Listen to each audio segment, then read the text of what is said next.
ഫിസിക്സിന്റെ online ക്ലാസ്സിലേക്ക് എല്ലാവർക്കും സ്വാഗതം.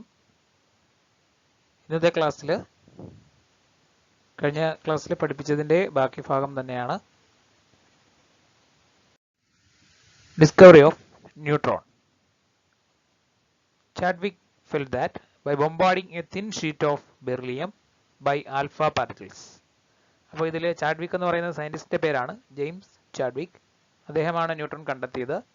അപ്പോൾ അതിനായിട്ട് അദ്ദേഹം ചെയ്ത കാര്യം thin sheet of beryllium. Beryllium എന്ന് പറയുമ്പോൾ ഒരു മെറ്റലാണ്. പീരിയോഡിക് ടേബിളിൽ സെക്കൻഡ് ഗ്രൂപ്പിൽ ആദ്യം വരുന്ന മെറ്റലാണ് ബെർലിയം.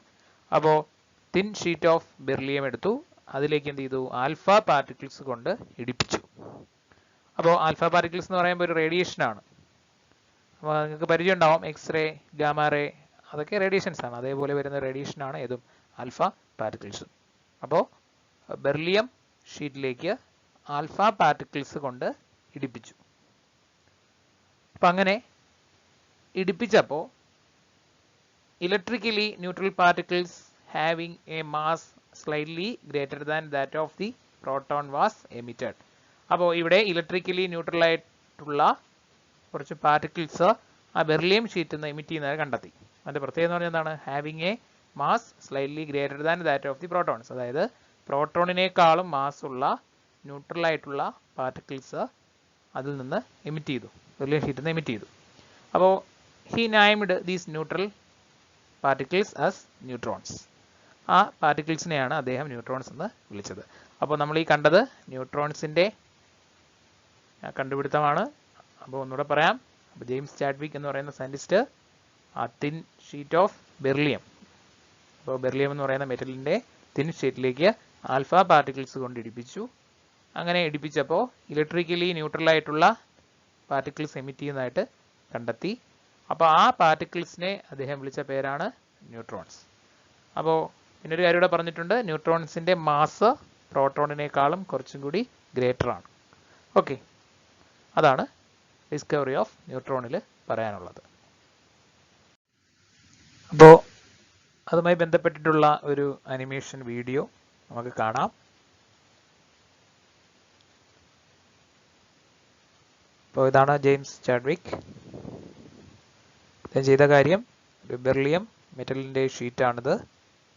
അതിനകത്തേക്ക് ആൽഫ പാർട്ടിക്കിൾസ് കൊണ്ട് ഇടിപ്പിച്ചു.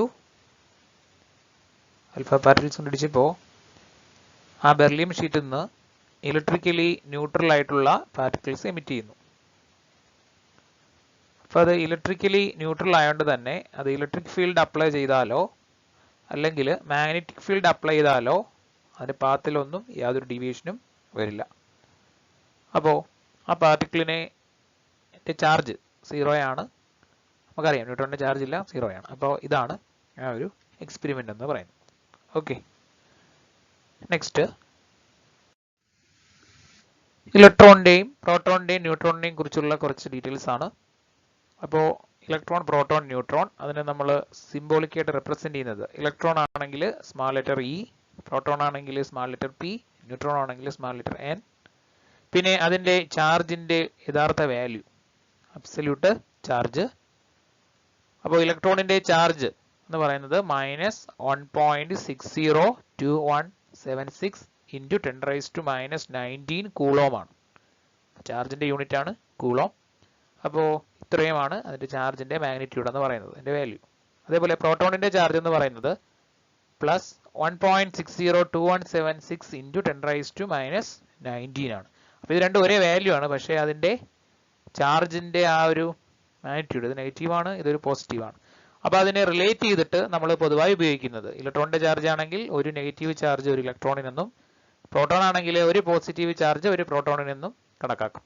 അതാണ് ഈ റിലേറ്റീവ് ചാർജ്. ഇലക്ട്രോൺ ആണെങ്കിൽ -1 എന്നും എടുക്കും, പ്രോട്ടോൺ ആണെങ്കിൽ +1 എന്നും എടുക്കും. ഓക്കെ, അതേപോലെ ന്യൂട്രോണിന് ചാർജ് ഇല്ല, സീറോയാണ്. ഇനി ഓരോ പാർട്ടിക്കിളിൻ്റെയും മാസ് ആണ്. ഇലക്ട്രോണിൻ്റെ മാസ് എന്ന് പറയുന്നത് 9.109382 ഇൻറ്റു 10⁻⁻31 കിലോഗ്രാം. ഇപ്പോൾ കിലോഗ്രാമിലാണ് ഈ മാസ് എക്സ്പ്രസ് ചെയ്തേക്കുന്നത്. അതേപോലെ പ്രോട്ടോണിൻ്റെ മാസ് എന്ന് പറയുന്നത് 1.6726216 ഇൻറ്റു 10⁻⁻27 കിലോഗ്രാം. ന്യൂട്രോണിൻ്റെ മാസ് എന്ന് പറയുന്നത് 1.67 4927 into 10 raised to minus 27 kilogram. Okay, ഇപ്പൊ അത് അതിന്റെ മാസ് കിലോഗ്രാമിലുള്ളതാണ്. ഇതിനെ നമ്മൾ യൂണിഫിഡ് മാസിൽ എക്സ്പ്രസ് ചെയ്യുന്നതാണെങ്കിൽ ഇലക്ട്രോണിന്റെ ചാർജ് എന്ന് ചാർജ് അല്ല, മാസ് എന്ന് പറയുന്നത് 0.00054 എന്ന് എടുക്കാം. അതേപോലെ പ്രോട്ടോണിന്റെ ആണെങ്കിൽ 1.00727 എന്നാണ്. അതേപോലെ ന്യൂട്രോണിന്റെ മാസ് ആണെങ്കിൽ 1.00867 എന്നും വരും. ഓക്കെ, അപ്പോൾ ഈ മാഗ്നിറ്റ്യൂഡുകളും നോക്കി വയ്ക്കുക, ചാർജിന്റെ മാഗ്നിറ്റ്യൂഡും മാസും. ഓക്കെ, ഇനി നമുക്ക് പഠിക്കാനുള്ളത് അറ്റോമിക് മോഡൽസിനെ കുറിച്ചാണ്. അത് നിങ്ങൾ ചെറിയ ക്ലാസ്സിൽ തന്നെ പഠിച്ചിട്ടുണ്ട്. അതിൽ ആദ്യത്തെ ആറ്റം മോഡൽ നമുക്ക് പരിചയപ്പെടാം, തോംസൺസ് മോഡൽ ഓഫ് ആറ്റം. ഓക്കെ, അപ്പോൾ ജെ തോംസൺ എന്ന് പറയുന്ന സയന്റിസ്റ്റ്, അതായത് ഇലക്ട്രോൺ കണ്ടെത്തിയ സയന്റിസ്റ്റ് ആണ് ജെ തോംസൺ. അദ്ദേഹം കൊണ്ടുവന്ന ആറ്റം മോഡലാണ് നമ്മൾ ആദ്യം പഠിക്കുന്നത്. അദ്ദേഹത്തിന്റെ ആറ്റം മോഡൽ അറിയപ്പെടുന്ന മറ്റ് പേരുകളാണ് plum pudding, raisin pudding or watermelon model. Okay, അതെങ്ങനെയാ, അത് എന്തുകൊണ്ട് അങ്ങനെ പറയുന്നു എന്ന് നമുക്ക് നോക്കാം. അപ്പോൾ തോംസൺസ് മോഡൽ ഓഫ് ആറ്റം അനുസരിച്ച് എന്താണ്, ആറ്റം എന്ന് പറയുന്നത് പോസിറ്റീവ്ലി ചാർജ്ഡ് ആയിട്ടുള്ള ഒരു സ്പിയർ ആണ്. പോസിറ്റീവ്ലി ചാർജ്ഡ് ആയിട്ടുള്ള ഒരു സ്പിയർ, പോസിറ്റീവ് ചാർജ് ഉള്ള ഒരു സ്പിയർ ആണ്. അതിന്റെ ഉള്ളിൽ നെഗറ്റീവ് ചാർജ് ഉള്ള ഇലക്ട്രോൺസ് യൂണിഫോംലി ഡിസ്ട്രിബ്യൂട്ട് ചെയ്തിരിക്കുന്നു എന്ന് പറഞ്ഞാൽ എല്ലാ സ്ഥലത്തും ഒരേ എണ്ണം വരത്തക്ക രീതിയിൽ ഡിസ്ട്രിബ്യൂട്ട് ചെയ്തിരിക്കുന്നു ഇലക്ട്രോൺ. യൂണിഫോംലി ഡിസ്ട്രിബ്യൂട്ട് എന്ന് പറഞ്ഞാൽ ഒരേപോലെ അതിൻ്റെ അകത്ത് അറേഞ്ച് ചെയ്യപ്പെട്ടിരിക്കുന്നു എന്നാണ്. അപ്പോൾ ഇത്രയേ ഉള്ളൂ അദ്ദേഹത്തിന്റെ ആറ്റം മോഡൽ എന്ന് പറയുന്നത്. അപ്പോൾ ആറ്റം എന്ന് പറയുന്നത് പോസിറ്റീവ്ലി ചാർജ്ഡ് ആയിട്ടുള്ള ഒരു സ്പിയർ, അതിൻ്റെ ഉള്ളിൽ യൂണിഫോം ആയിട്ട് എന്ത് ചെയ്യുന്നു, നെഗറ്റീവ് ചാർജുള്ള ഇലക്ട്രോൺസ് ഡിസ്ട്രിബ്യൂട്ട് ചെയ്തിരിക്കുന്നു. ഓക്കെ, നമുക്കൊന്ന് വായിച്ചു നോക്കാം. According to this model atom is considered as a positively charged sphere. പറഞ്ഞു കഴിഞ്ഞു. Inside the sphere negatively charged electrons are uniformly distributed. ഇനി the electrons are embedded into it in such a manner as to give the most stable electrostatic arrangement. അപ്പോൾ അദ്ദേഹം പറഞ്ഞത് uniformly distribute ചെയ്തിരിക്കുന്നു എന്നാണ്. എങ്ങനെയാണ്, അതിനെ ഒരു സ്റ്റേബിൾ ആയിട്ടുള്ള ഒരു അറേഞ്ച്മെന്റ് വരത്തക്ക രീതിയിൽ ഇലക്ട്രോൺസിനെ യൂണിഫോം ആയിട്ട് അറേഞ്ച് ചെയ്തിരിക്കുന്നു. ഓക്കെ, പിന്നെ അടുത്തൊരു ഫീച്ചറാണ്, an important feature of this model is that the mass of the atom is assumed to be uniformly distributed over the atom. അതായത് ഈ മോഡൽ അനുസരിച്ച് ആറ്റത്തിന്റെ മാസം എന്ന് പറയുന്നത് ഇതിന്റെ എല്ലാ ഭാഗത്തും ഒരേപോലെ ആണ് എന്നാണ് പറയുന്നത്. Uniformly distributed over the atom. Okay, അതിന്റെ മാസം, ഒരു ആറ്റത്തിന്റെ മാസം എന്ന് പറയുന്നത് അതിന് മൊത്തത്തിൽ ഡിസ്ട്രിബ്യൂട്ട് ചെയ്തിരിക്കുന്നു എന്നാണ് പറഞ്ഞത്. ഓക്കെ, ഇതാണ് തോംസൺ മോഡൽ ഓഫ് ആറ്റം. ഇനി എന്തുകൊണ്ട് ഇതിന് ഈ മറ്റ് പേരുകൾ വന്നെന്നുള്ളതാണ്. അതിൽ വാട്ടർ മെലൺ മോഡൽ നമുക്ക് ആദ്യം നോക്കാം. വാട്ടർ മെലൺ മോഡൽ എന്ന് പറയുമ്പോൾ തണ്ണിമത്തൻ എല്ലാവർക്കും അറിയാം. തണ്ണിമത്തൻ എന്ന് പറയുന്നത് ഒരു പോസിറ്റീവ് ചാർജ് സ്പിയർ ആയിട്ട് കണക്കാക്കുക. തണ്ണിമത്തന്റെ ഉള്ളിലുള്ള അതിന്റെ കുരു, സീഡ്, നെഗറ്റീവ് ചാർജുള്ള ഇലക്ട്രോൺസ് ആയിട്ട് എടുക്കുക. അപ്പോൾ തണ്ണിമത്തൻ എന്ന് പറയുന്നത് മൊത്തത്തിൽ പോസിറ്റീവ് ചാർജുള്ള സ്പിയർ, അതിന്റെ ഉള്ളിലുള്ള വിത്തുകൾ, അതായത് ആ കുരുക്കൾ നെഗറ്റീവ് ചാർജുള്ള ഇലക്ട്രോൺ ആയിട്ടും കൺസിഡർ ചെയ്യുക. അങ്ങനെ ആകുമ്പോൾ നമുക്ക് ഈ ഒരു മോഡലുമായിട്ട് സാദൃശ്യമുള്ളതുകൊണ്ട് വാട്ടർമെലൺ മോഡൽ എന്ന് പറയും. അതുപോലെയാണ് പ്ലം പുഡിംഗ്, അതായത് പുഡിംഗ്, കേക്ക് പോലത്തെ ഇരിക്കുന്ന ഒരു സാധനമാണ്, അതിൻ്റെ അകത്ത് പ്ലംസ് വിതറിയിരിക്കുന്നു അതുപോലെ. പിന്നെ റൈസിൻ പുഡിംഗ്, റൈസിൻ എന്ന് പറഞ്ഞാൽ ഉണക്കമുന്തിരി, അത് റൈസിൻ ഉണ്ടാക്കിയ പുഡിംഗ്, ഉണക്കമുന്തിരി ഇട്ടുണ്ടാക്കിയ പുഡിംഗ്. അപ്പോൾ അതിൽ ഉണക്കമുന്തിരി വിതറിയിരിക്കുന്നത് പോലെ ഉള്ള ഒരു മോഡൽ. ഓക്കെ, അപ്പോൾ ഇതാണ് തോംസൺ മോഡൽ ഓഫ് ആറ്റം. ഇതിന്റെ മറ്റു പേരുകളാണ് plum pudding model, raisin pudding model, watermelon model. Okay, ഇനി അടുത്ത മോഡൽ എന്ന് പറയുന്നത് Rutherford's model of atom. Rutherford's model of ആറ്റത്തിൽ ഈ ഒരു മോഡലിലേക്ക് റുദർഫോർഡിനെ എത്തിച്ചത് ഒരു എക്സ്പെരിമെന്റ് ആണ്, Rutherford's alpha particle scattering experiment. ഇത് നിങ്ങൾ ചെറിയ ക്ലാസ്സിൽ പഠിച്ചിട്ടുണ്ട്, Rutherford's alpha particle scattering experiment. അപ്പൊ ഈ എക്സ്പെരിമെന്റ് വഴി അദ്ദേഹത്തിന് കിട്ടിയ റിസൾട്ടിന്റെ അടിസ്ഥാനത്തിലാണ് റുദർഫോർഡ്സ് മോഡൽ ഓഫ് ആറ്റം വരുന്നത്. അപ്പൊ ആദ്യം നമുക്ക് ഈ എക്സ്പെരിമെന്റ് എങ്ങനെയായിരുന്നു എന്ന് നോക്കാം. അതിനായിട്ട് അദ്ദേഹം ചെയ്തത് ഒരു ആൽഫ പാർട്ടിക്കിൾസ് എമിറ്റ് ചെയ്യുന്ന ഒരു device, source of alpha particles. Okay, പിന്നെ ഇത് സ്ട്രൈറ്റ് ലൈനായിട്ട് തന്നെ പോകാൻ വേണ്ടിയിട്ട് ഒരു ലെഡ് പ്ലേറ്റ്, ഇവിടെ ഒരു ഹോൾ ഉണ്ട്. ഇവിടെ ഒരു gold foil, thin gold foil, വളരെ കട്ടി കുറഞ്ഞ ഒരു ഗോൾഡ് ഫോയിൽ വെച്ചിട്ടുണ്ട്. ഓക്കെ, അപ്പോൾ അതിനെ വളരെ തിന്നായിട്ട് നമുക്ക് മാറ്റാൻ കഴിയുന്ന ഒരു മെറ്റലാണ് ഗോൾഡ്. അതായത് മാലിബിലിറ്റി ഏറ്റവും കൂടിയ ഒരു മെറ്റലാണ് ഗോൾഡ്. അതായത് നമുക്ക് അടിച്ച് പരത്തി വളരെ കനം കുറഞ്ഞ ഷീറ്റ്സ് ആയിട്ട് അതിനെ മാറ്റാൻ പറ്റും. അതുകൊണ്ടാണ് അദ്ദേഹം ഗോൾഡ് ഫോയിൽ തന്നെ സെലക്ട് ചെയ്തത്. ഇനി ഈ ഗോൾഡ് ഫോയിലിനെ സറൗണ്ട് ചെയ്തിട്ട് ഒരു ഫോട്ടോഗ്രാഫിക് പ്ലേറ്റ് വെച്ചു. അപ്പൊ ഈ ഫോട്ടോഗ്രാഫിക് പ്ലേറ്റ് എന്ന് പറയുന്നത് അതിനുള്ളിൽ ഫോസ്ഫോറസന്റ് സബ്സ്റ്റൻസ് കോട്ട് ചെയ്തിട്ടുണ്ട്. അത് നമ്മൾ മുമ്പ് കണ്ടായിരുന്നു. ലൈറ്റ് സെൻസിറ്റീവ് ആയിട്ടുള്ള സബ്സ്റ്റൻസ് ആണ് ഫോസ്ഫോറസന്റ് സബ്സ്റ്റൻസ്. അതിൻ്റെ അകത്ത് കോട്ട് ചെയ്തേക്കും. കാരണം ആൽഫ പാർട്ടിക്കിൾസ് ഒന്നും നമുക്ക് നേക്കഡ് ഐ കൊണ്ട് കാണാൻ പറ്റില്ല. അതുകൊണ്ട് തന്നെ അത് വന്ന് വീണാൽ നമുക്ക് അറിയണം ആ ഗോൾഡ് ഫോയിൽ അല്ല ആ ഫോട്ടോഗ്രാഫിക് പ്ലേറ്റിൽ ആൽഫ റേ വന്ന് വീഴുന്ന സ്ഥലങ്ങളിലെല്ലാം സ്പോട്ടുകൾ ഉണ്ടാവും. അത് വെച്ച് നമുക്ക് അറിയാൻ പറ്റും, അത് വന്ന് വീഴുന്ന പൊസിഷൻസ് അറിയാൻ പറ്റും. പിന്നെ ഒരു കാര്യം, ഈ ആൽഫ റേ എന്ന് പറയുന്നത് പോസിറ്റീവ് ചാർജുള്ള ഒരു റേഡിയേഷനാണ്. ഈ ആൽഫ പാർട്ടിക്കിൾസിന്റെ റേ എന്ന് പറയുന്നത്. ഓക്കെ, അപ്പോൾ വേറെ ഒന്നുമില്ല, ആ റേ വന്ന് ഗോൾഡ് ഫോയിലിലേക്ക് ഇടിപ്പിച്ചു. ആൽഫ റേയെ ഗോൾഡ് ഫോയിലിലേക്ക് ഇടിപ്പിച്ചു. അപ്പോൾ ഗോൾഡ് ഫോയിൽ ഇടിപ്പിച്ചപ്പോൾ അദ്ദേഹത്തിന് കുറച്ച് റിസൾട്ടുകൾ കിട്ടുകയുണ്ടായി. ആ റിസൾട്ടുകളിലേക്ക് പോകാം. അപ്പോൾ ഒന്ന് വായിച്ചു നോക്കുക.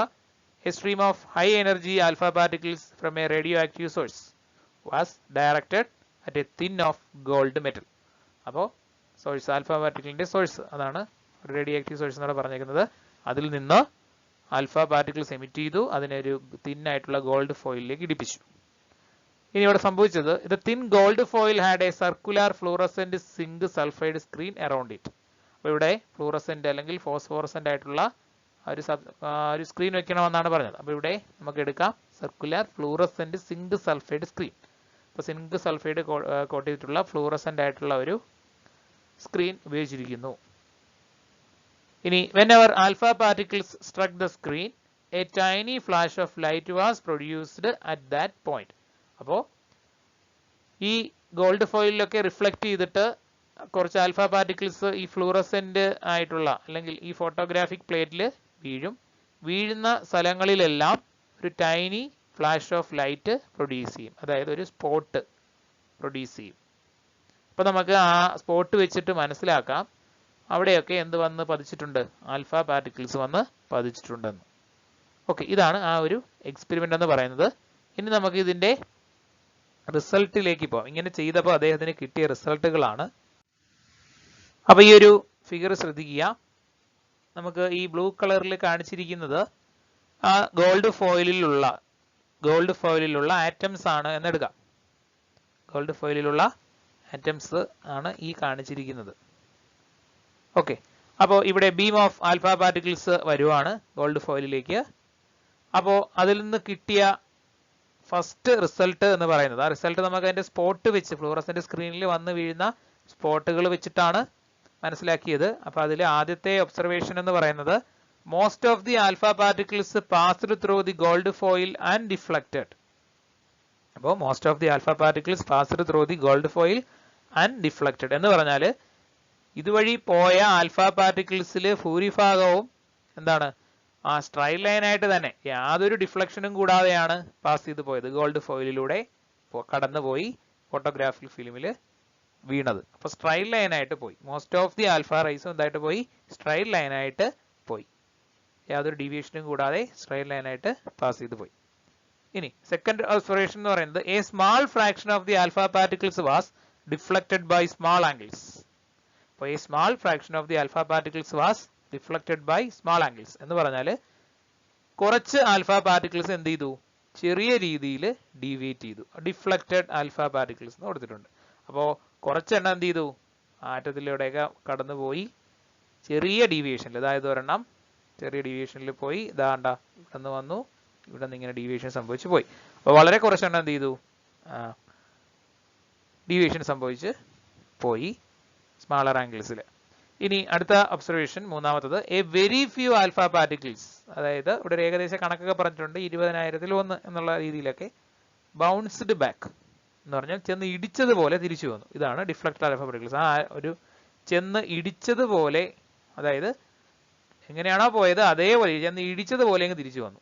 അതാണ്. അപ്പോൾ വെരി ഫ്യൂ, വളരെ കുറവാണ്, എണ്ണത്തിൽ ഏറ്റവും കുറച്ചാണ് അങ്ങനെ പോയത്. A very few alpha particles bounced back, that is were deflected by nearly 180 degree.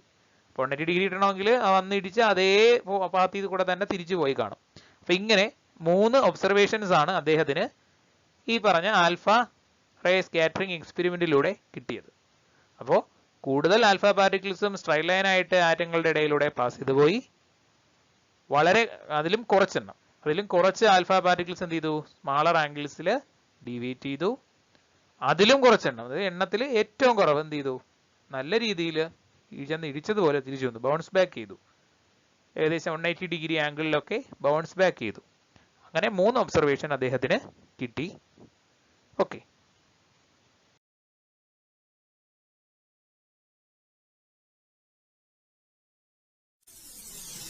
Rutherford's alpha scattering experiment. The credit for the discovery of the nucleus of an atom goes to a British physicist, Lord Ernest Rutherford. Shown here is the diagrammatic view of the famous gold foil experiment conducted by Lord Rutherford. The radioactive source, rich in alpha particles, was kept in a thick lead block with a narrow opening. The alpha particles were confined to a narrow beam by passing them through a lead sheet with a slit. An extremely thin foil of gold was bombarded with these fast-moving alpha particles. The scattered alpha particles were detected using a rotatable detector, which has a microscope and is screen-coated with zinc sulfide. The whole experimental setup was placed in an evacuated chamber to prevent scattering by the air molecules. These striking particles caused scintillations on the screen. Based on the observations, Lord Rutherford deduced these conclusions. As most of the alpha particles pass through the gold foil without any deflection, most of the space within the atoms is empty. As some of the alpha particles were deflected by large angles, they must have approached some positively charged region responsible for the deflection. This positively charged region is called the nucleus. As very few alpha particles experienced the deflection, it was concluded that the volume occupied by the nucleus is very small. Since alpha particles, which are comparatively denser, were deflected by the nucleus, it shows that almost the complete mass of the atom must be within the nucleus.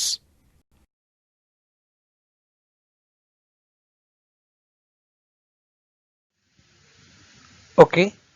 അപ്പോൾ നമുക്ക് ആ റിസൾട്ടുകൾ ഒന്നും കൂടി നോക്കാം. On the basis of the observations, Rutherford drew the following conclusions regarding the structure of atom.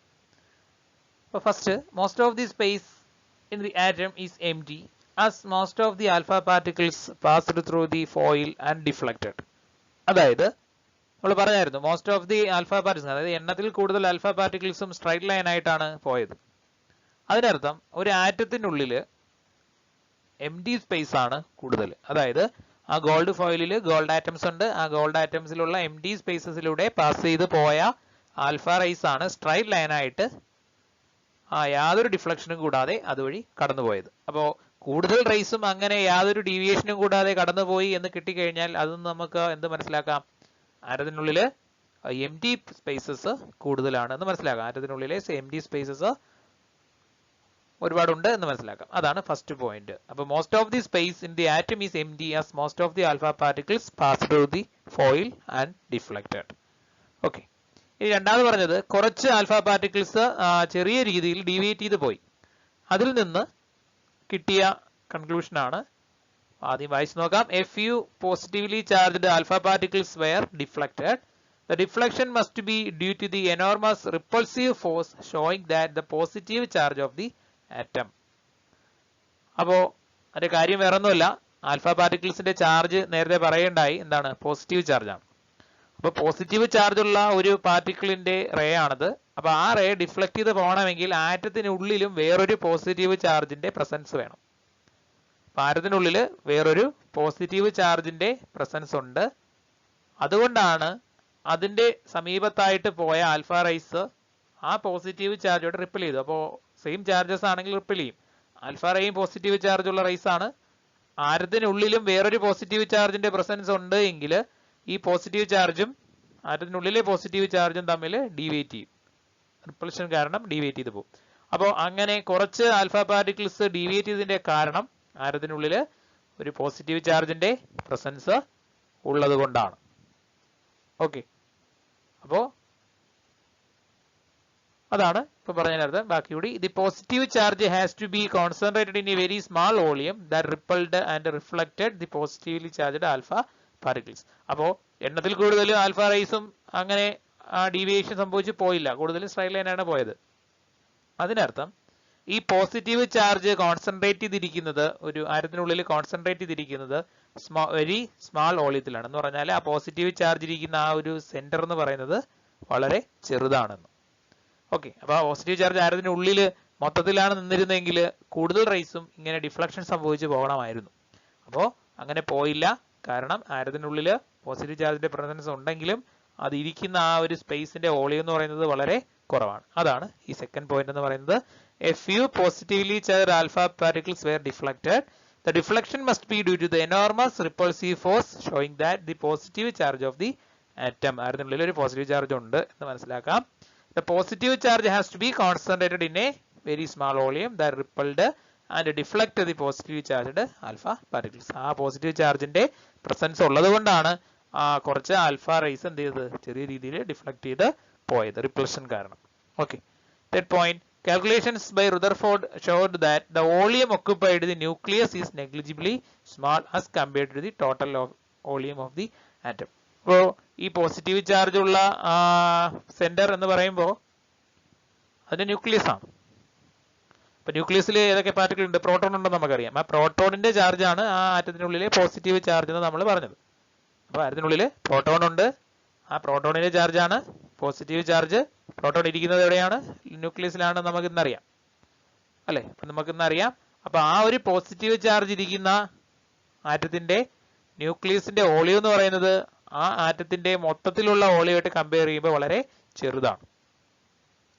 Okay, അപ്പോ ആറ്റത്തിന്റെ വോളിയമായിട്ട് compare ചെയ്യുമ്പോൾ positive charge ഇരിക്കുന്ന അതിന്റെ സെന്റർ, അതായത് ന്യൂക്ലിയസ്, അത് വളരെ ചെറുതാണെന്ന് മനസ്സിലാക്കാം. അപ്പൊ ഇതാണ് 3 കൺക്ലൂഷൻസ്. ഇനി ഒരു കാര്യം കൂടി, നമ്മൾ നേരത്തെ ഒരു കൺക്ലൂഷൻ പറഞ്ഞായിരുന്നു. എന്താണ്? വളരെ കുറച്ചെണ്ണം സ്ട്രോങ് ആയിട്ട് ബൗൺസ് ചെയ്തു, ഇടിച്ചതുപോലെ തിരിച്ചു വന്നു. അപ്പോൾ അത് നമുക്ക് മനസ്സിലാക്കാം. ആ പാർട്ടിക്കിൾസ് എവിടെ തന്നെ ആയിരിക്കും ചെന്ന് ഇടിച്ചത്? ന്യൂക്ലിയസിൽ തന്നെ ആയിരിക്കും ചെന്ന് ഇടിച്ചത്. ആറ്റത്തിന്റെ ന്യൂക്ലിയസിൽ നേരിട്ട് ചെന്ന് ഇടിക്കുകയാണ് ചെയ്തത്. അങ്ങനെയുള്ള പാർട്ടിക്കിൾസ് എന്ത് ചെയ്തു? നല്ല സ്ട്രോങ് ആയിട്ട് ഇടിച്ചു, തെറിച്ച് അതേപോലെ തന്നെ തിരിച്ചു വന്നു, ബൗൺസ് ബാക്ക് ചെയ്ത് വന്നു. ഓക്കെ, അപ്പോൾ അതിന്റെ അടുത്തൂടെ പോയതാണ് നമ്മൾ രണ്ടാമത്തെ ഒരു ഒബ്സർവേഷൻ പറഞ്ഞതിൽ, അതിന്റെ സമീപത്താട് കൂടി പോയതാണ് ചെറിയ ആംഗിൾസിൽ ഡീവിയേറ്റ് ചെയ്ത് പോയത്. ഇനി ന്യൂക്ലിയസിൽ തന്നെ വന്നിടിച്ച ആൽഫ പാർട്ടിക്കിൾസ് ആണ് എന്ത് ചെയ്തത്? ചെറിയ രീതിയിൽ ചെന്ന് ഇടിച്ച പാർട്ടിക്കിൾസ് ആണ് ആ 180 ഡിഗ്രിയിലൊക്കെ ഇടിച്ച് ആ ഒരു ആംഗിളിലൊക്കെ ബൗൺസ് ബാക്ക് ചെയ്ത് പോയത്. അപ്പോൾ അത് വെച്ചിട്ടാണ് അതിന്റെ വോളിയത്തിനെ കുറിച്ചുള്ള ഐഡിയ കിട്ടിയത്. ന്യൂക്ലിയസിന്റെ വോളിയം എന്താണ്? വളരെ ചെറുതാണ്. ആറ്റത്തിന്റെ മൊത്തത്തിലുള്ള വോളിയമായിട്ട് കമ്പയർ ചെയ്യും. Most of the space M D ആണ്. അപ്പോൾ അങ്ങനെ ന്യൂക്ലിയസിന്റെ ആ ഒരു സൈസ് വളരെ ചെറുതായത് കൊണ്ടാണ് വളരെ കുറച്ച് ആൽഫ പാർട്ടിക്കിൾസ് മാത്രം ബൗൺസ് ബാക്ക് ചെയ്ത് പോയത്. അപ്പോൾ ഈ 3 കൺക്ലൂഷനും അദ്ദേഹത്തിന്റെ ആ തൊട്ടുമുമ്പ് പറഞ്ഞ ഒബ്സർവേഷനിൽ ഉണ്ടായി വന്നതാണ്. ഓക്കെ,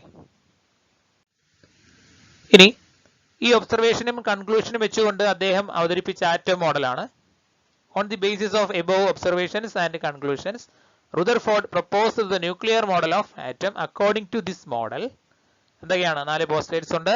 അതിൽ first, the positive charge and most of the mass of the atom was densely concentrated in extremely small region. This very small portion of the atom was called nucleus by Rutherford.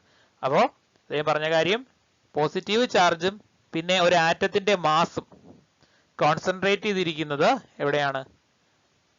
വളരെ ചെറിയ ഒരു space അല്ലെങ്കിൽ region ആയിട്ടുള്ള ന്യൂക്ലിയസിലാണ്. Okay, ആ റീജിയണിനെ അല്ലെങ്കിൽ ആ small പോർഷനെ എന്തെന്ന് വിളിക്കാം? ന്യൂക്ലിയസ് എന്ന് പറയാമെന്നാണ്. അപ്പോൾ ആറ്റത്തിന്റെ സെന്റർ എന്ന് പറയുന്നത് എന്താണ്? ന്യൂക്ലിയസ് ആണ്.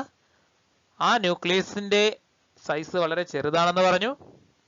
അവിടെയാണ് ആറ്റത്തിലുള്ള പോസിറ്റീവ് ചാർജും ആറ്റത്തിന്റെ മൊത്തത്തിലുള്ള മാസും കോൺസെൻട്രേറ്റ് ചെയ്തിരിക്കുന്നത്. ഓക്കെ, അതാണ് ഈ മോഡലിന്റെ ഫസ്റ്റ് പോയിന്റ്. സെക്കൻഡ് പോയിന്റ് എന്ന് പറഞ്ഞത് the nucleus is surrounded by electrons. അത് നമുക്കറിയാം ആ ഇലക്ട്രോൺസ് ന്യൂക്ലിയസിന് ചുറ്റും കറങ്ങിക്കൊണ്ടിരിക്കുകയാണെന്ന്. The nucleus is surrounded by electrons that move around the nucleus with a very high speed in a circular path called orbits. അപ്പോൾ ഓർബിറ്റ്സിലൂടെ എന്ത് ചെയ്യുന്നു? ഇലക്ട്രോൺ ന്യൂക്ലിയസിന് ചുറ്റും കറങ്ങിക്കൊണ്ടിരിക്കുന്നു. Thus, Rutherford's model of atom resembles the solar system in which the nucleus plays the role of sun and the electrons that of revolving planets. അപ്പോൾ അദ്ദേഹം അവതരിപ്പിച്ച ഈ മോഡലിന് സോളാർ സിസ്റ്റമായിട്ട് സിമിലാരിറ്റി ഉണ്ട്. അപ്പോൾ ഇവിടെ ന്യൂക്ലിയസിന്റെ സെന്റർ എന്ന് പറയുന്നത് സൂര്യനോടും ന്യൂക്ലിയസിന്റെ ചുറ്റി കറങ്ങുന്ന ഇലക്ട്രോൺസിനെ പ്ലാനറ്റ്സുമായിട്ടും കമ്പയർ ചെയ്തിരിക്കുകയാണ്. ഓക്കെ, അപ്പോൾ ആ രീതിയിൽ നമുക്കിതിനെ സോളാർ സിസ്റ്റം മോഡൽ എന്നും പറയാൻ പറ്റും. Okay, third point, electrons and the nucleus are held together by electrostatic force of attraction. അപ്പൊ ഇലക്ട്രോൺസും ന്യൂക്ലിയസും തമ്മിൽ എന്തുണ്ട്? ഒരു അട്രാക്ഷൻ ഉണ്ട് അല്ലെ? അപ്പൊ ഇലക്ട്രോസ്റ്റാറ്റിക് ഫോഴ്സ് ഓഫ് അട്രാക്ഷൻ വഴി ന്യൂക്ലിയസ് ഇലക്ട്രോൺസിനെ പിടിച്ചു നിർത്തുന്നുണ്ട്. ആ ഒരു അട്രാക്ഷൻ വരാൻ കാരണം ഒന്നും കൂടി നമ്മൾ ഡീപ്പായിട്ട് ചിന്തിച്ചാൽ മനസ്സിലാവും. ന്യൂക്ലിയസിന്റെ അകത്ത് ന്യൂക്ലിയസ് എന്ന് പറയുന്നത് പോസിറ്റീവ് ചാർജുള്ള സെന്റർ ആണ്. ന്യൂക്ലിയസിന്റെ അകത്ത് ന്യൂട്രോൺ ഉണ്ടെങ്കിലും ന്യൂട്രോൺ ന്യൂട്രലാണ്, ചാർജ് ഇല്ലാത്ത പാർട്ടിക്കിളാണ്. പ്രോട്ടോൺ ഉണ്ട്. ആ പ്രോട്ടോണിന്റെ പോസിറ്റീവ് ചാർജ് വെച്ചിട്ടാണ് ന്യൂക്ലിയസിനെ പോസിറ്റീവ് ചാർജുള്ള സെന്റർ ആയിട്ട് കണക്കാക്കുന്നത്. അപ്പോൾ ആ പറയുന്ന പോസിറ്റീവ് ചാർജ് യൂസ് ചെയ്തിട്ട് അതിന്റെ ചുറ്റുമുള്ള ഇലക്ട്രോൺസിനെ എന്ത് ചെയ്യാൻ പറ്റും? ന്യൂക്ലിയസിന് അട്രാക്ട് ചെയ്ത് നിർത്താൻ പറ്റും. അപ്പോൾ nucleus positive charge, electron negative charge. അപ്പോൾ രണ്ട് ഓപ്പോസിറ്റ് ചാർജസ് ആയി കഴിഞ്ഞു, തമ്മിലൊരു അട്രാക്ഷൻ വരും. ആ അട്രാക്ഷൻ ആണ് ഇവിടെ പറഞ്ഞിരിക്കുന്നത് ഇലക്ട്രോസ്റ്റാറ്റിക് ഫോഴ്സ് ഓഫ് attraction. അപ്പോൾ electrons and the nucleus are held together by electrostatic force of attraction. വേണമെങ്കിൽ നമുക്ക് ഫസ്റ്റ് പറഞ്ഞതിൽ നിന്ന് ഒരു പോയിന്റും കൂടി എടുത്തു പറയാം. Whole mass of an atom is concentrated at the nucleus. അപ്പോൾ ഒരു ആറ്റത്തിന്റെ എല്ലാ മാസും കോൺസെൻട്രേറ്റ് ചെയ്തിരിക്കുന്നത് ന്യൂക്ലിയസിലാണെന്ന് പറയാം. ഓക്കെ, അപ്പോൾ ഇത്രയാണ് അദ്ദേഹത്തിന്റെ ആറ്റം മോഡൽ. 3 കാര്യങ്ങളാണ് പറഞ്ഞത്. ഒന്ന്, ആൽഫ റേ സ്കാറ്ററിംഗ് എക്സ്പെരിമെന്റിന്റെ ഒബ്സർവേഷൻസ്. ആ ഒബ്സർവേഷൻ ബേസ് ചെയ്തുകൊണ്ട് അദ്ദേഹം എത്തിച്ചേർന്ന കൺക്ലൂഷൻസ്, ആ കൺക്ലൂഷൻസ് നിന്ന് അദ്ദേഹം എത്തിച്ചേർന്ന ആറ്റം മോഡൽ. അപ്പോൾ 3 തന്നെ പഠിക്കണം. എക്സാമിന് സ്ഥിരം ചോദിക്കുന്നതാണ്. ഒന്നുകിൽ അദ്ദേഹത്തിന്റെ ഒബ്സർവേഷൻ വെച്ചിട്ടുള്ള കൺക്ലൂഷൻസ് ചോദിക്കാം, അല്ലെങ്കിൽ ആറ്റം മോഡൽ ചോദിക്കാം. അപ്പോൾ ഇതാണ്, ഈ 4 പോയിന്റ് ആണ് അദ്ദേഹത്തിന്റെ ആറ്റം മോഡലിൽ വരുന്ന പോയിന്റ്സ് എന്ന് പറയുന്നത്. നേരത്തെ പറഞ്ഞത് കൺക്ലൂഷനാണ്. അപ്പോൾ ആറ്റം മോഡലും കൺക്ലൂഷനും ഒന്നാണെന്ന് വിചാരിക്കരുത്. ഓക്കെ, ഇനി അദ്ദേഹത്തിന്റെ ആറ്റം മോഡലിലെ ഡ്രോബാക്സ് ആണ്. Drawbacks of Rutherford model. അതിൽ first one, the Rutherford model cannot explain the stability of an atom. അപ്പോൾ റുദർഫോർഡിന് എന്ത് ചെയ്യാൻ പറ്റില്ല? ഒരു ആറ്റത്തിന്റെ സ്റ്റെബിലിറ്റി നല്ല രീതിയിൽ എക്സ്പ്ലെയിൻ ചെയ്യാൻ കഴിഞ്ഞില്ല. Second point, it could not explain the distribution of electrons around the nucleus and the energies of these electrons. Second drawback എന്ന് പറയുന്നത് അദ്ദേഹത്തിന് ഒരു ആറ്റത്തിനുള്ളിൽ ഇലക്ട്രോൺസ് എങ്ങനെയാണ് അറേഞ്ച് ചെയ്യപ്പെട്ടിരിക്കുന്നത് എന്ന് പറഞ്ഞിട്ടില്ല. എങ്ങനെയാണ് ഇലക്ട്രോൺസ് അറേഞ്ച് ചെയ്യപ്പെടുന്നത് എന്ന് പറഞ്ഞില്ല. പിന്നെന്താണ്? അതിന്റെ എനർജീസും, nucleus and the energies of these electrons. അപ്പോൾ ഇലക്ട്രോൺസിന്റെ എനർജീസിനെ കുറിച്ചൊന്നും അദ്ദേഹത്തിന് എക്സ്പ്ലെയിൻ ചെയ്യാൻ കഴിഞ്ഞില്ല. അപ്പോൾ ഈ 2 പോയിന്റ്സ് ആണ് ഇമ്പോർട്ടന്റ് ആയിട്ട് വരുന്ന റുദർഫോർഡിന്റെ ആറ്റം മോഡലിന്റെ ഡ്രോബാക്സ്, പോരായ്മകൾ എന്ന് പറയുന്നത്. അപ്പോൾ ഈ പോരായ്മകൾ ഉള്ളതുകൊണ്ട് തന്നെ ഈ ആറ്റം മോഡൽ ഫെയിലിയർ ആയിരുന്നു. ഓക്കെ, അപ്പോൾ ഇതാണ് ഡ്രോബാക്സ്. അപ്പോൾ ഇത്രയും കാര്യങ്ങളാണ് ഇന്നത്തെ ക്ലാസ്സിൽ പറയുന്നത്. ഇനിയും നമുക്ക് 2 ആറ്റം മോഡലിലും കൂടി പരിചയപ്പെടണം. അത് കുറച്ച് ഡീപ്പായിട്ട് തന്നെ ഉണ്ട്. ബോർ മോഡൽ ഓഫ് ആറ്റം ആണ് അടുത്തത്. നമ്മൾ ഇന്ന് അക്സെപ്റ്റ് ചെയ്തിരിക്കുന്ന മോഡൽ ബോർ മോഡലാണ്. പിന്നെ quantum mechanical model of atom എന്ന് പറയുന്നതും കൂടെ ഉണ്ട്. അതിവിടെ പറയുമ്പോഴാണ് ആറ്റം മോഡൽ കംപ്ലീറ്റ് ആവത്തുള്ളൂ. അത് അടുത്ത ക്ലാസ്സുകളിൽ പറയാം. ഓക്കെ, അപ്പോൾ നല്ല രീതിയിൽ കാണുക. ഡൗട്ട്സുകൾ ഉണ്ടെങ്കിൽ അറിയിക്കുക. ഓക്കെ.